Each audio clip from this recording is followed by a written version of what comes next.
Still on serious matters, this is a scorching gunmen's attack on Plateau State communities in Plateau State. We have information that gunmen have attacked communities in Plateau State, killing many. Now, yet to be identified, gunmen attacked the home village of former Plateau House of Assembly Speaker Titus Alams. Now, Quarters, a community neighboring the Plateau State University, 15 kilometers southwest, was reportedly attacked at about 9 p.m. Not less than 10 cops were evacuated to a mortuary in Boko's town. And this is not a good one. This is just serious matters that borders around security matters, in Nigeria. The attack comes a few weeks after gunmen suspected to be headmen killed 12 people in neighboring Kulben village in Mango local government area. 7 suspects of the Kulben attack were reportedly arrested with the help of village vigilante men in Quarters village. The suspects were reportedly transported to the Plateau State government house on the directive of the Deputy Governor, Sonny Tayoden. It is not clear whether the suspects were handed over to the police. Sources, however, say the chairman of Boko's local government, Mr. Yusuf Machen, held a meeting with Fulani headsmen leaders in Boko's. The essence of the meeting has yet to be verified, but the source linked it to the alleged death of some of their suspects in reprisal after the Kulben attack. No official comments has however been made on the attack. Now, this is coming at just about the time when Senator Abaribe came up in the House to say that President Muhammadu Buhari should resign as a result of the insecurity of Nigeria. That's President Muhammadu Buhari should resign. What's your opinion on this matter? Looking at the incidences that are happening around the globe in Nigeria today and the insecurity issues, what is your opinion on Senator Abaribe's opinion as to the president resigning? Just pen it down and then we will discuss. It is Serious Matters with Olukunle Eson. God bless you. You are welcome to another edition of Serious Matters with Olukunle Eson. And starting off here, we're going to continue with the death of the NBA legend who passed on as a result of an helicopter crash in which he was involved, which included his 13-year-old daughter. The world has not been able to get over it, and we are still mourning the death of this legend. Bryan's death has come to us as a surprise, and it is a shock to the whole world, not at this time, not at a time like this when this man has begun to pass on the legendary personality in him onto, the younger generations.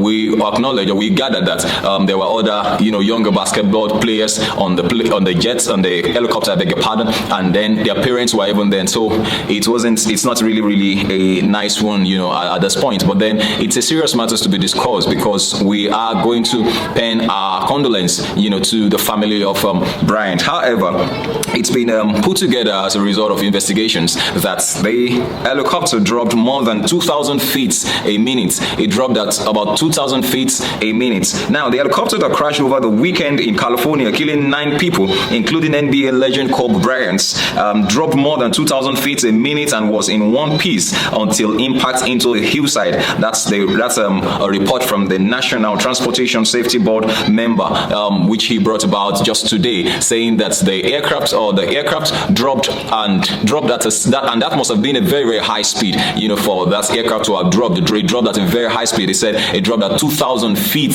a minute. That's a very, very fast drop, and it was intact until it made impact, with the hillside. The helicopter was at 2,300 feet in the air when it lost communication Sunday morning with air traffic control. The NTSB said the pilot said he was climbing to a higher altitude to avoid a cloud layer. That last contact